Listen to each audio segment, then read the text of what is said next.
Ron Haviv je svjedok.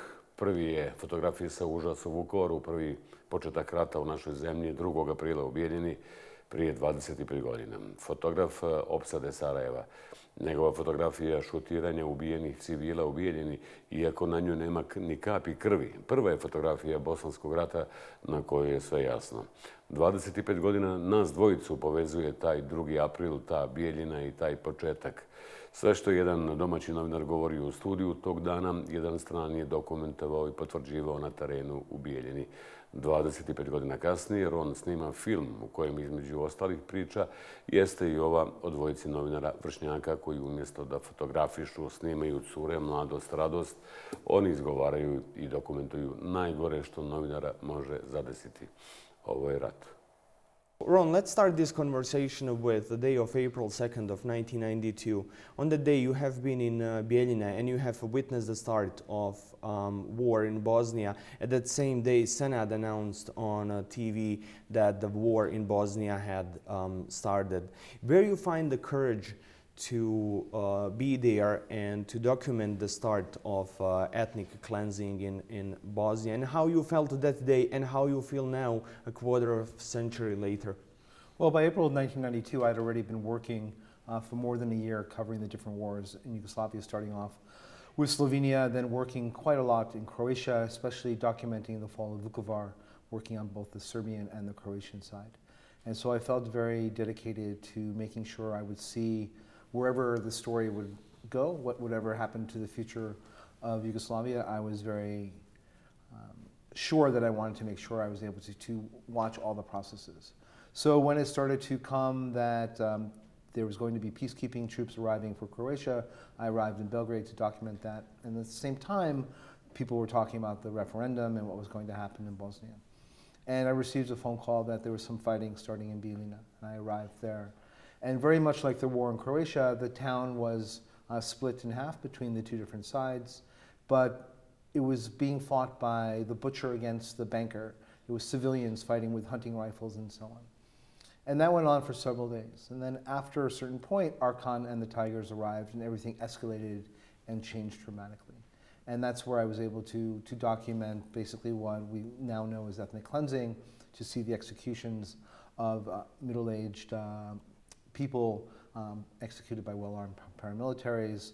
I was able to document Harush Zabiri, an Albanian Macedonian who basically was taken prisoner and then later executed that same day. These were very difficult moments, very hard to witness, and a little bit hard to believe that, especially after everything had gone on in Vukovar and Croatia, that Bosnia at that point was hurtling down the same path.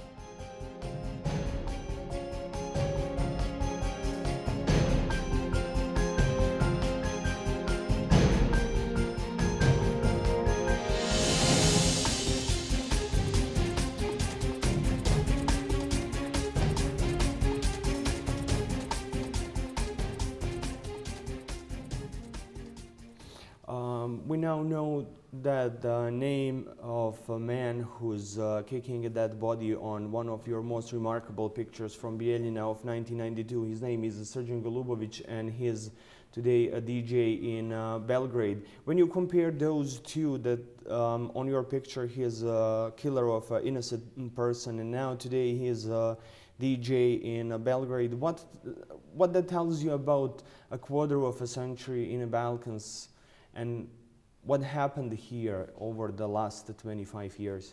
Well, I think it's the same that goes on in every country that goes to war. Their time moves on, and hopefully for most people, life gets back to normal. At the same time, there's often this gap of where there needs to be a movement towards justice, towards truth and reconciliation. And so I think you see in many cases where people that were involved in war crimes or other things during the war now are living normal lives. And in some ways that means that the country is getting back together. In other ways it means that people are still looking for justice.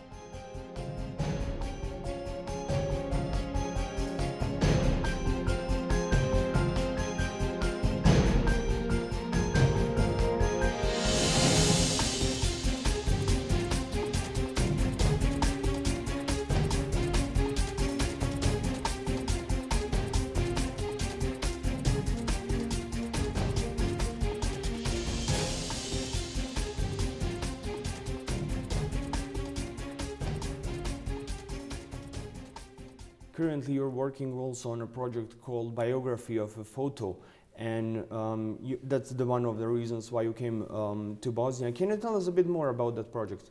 Sure. My colleague, Dr. Lauren Walsh, and I are directing a documentary film called Biografiju of a Photo. And what we're doing is we're looking at 2 of my photographs, and we're basically looking at the life of the photograph, what happened to the photograph after it left the camera. So the one photograph is from Panama, of a vice president just after being elected, covered in blood, being beaten up by paramilitary. And the other photograph is from Bijeljina, of Arkan's tigers with the innocent civilians. And we're trying to understand how each photograph became part of the collective historical narrative of each country, how the photograph became intertwined with arts, with politics, with culture, with education, and also trying to understand what kind of role does it play from one generation to the other. Today in Bosnia, does the young generation even know the photograph from Bijeljina? Have they even heard of Arkan or the tigers? Trying to understand what that means, and it's not passing judgment whether good or bad, but understanding what does that mean for the future of Bosnia, and what does it mean for the future of Panama.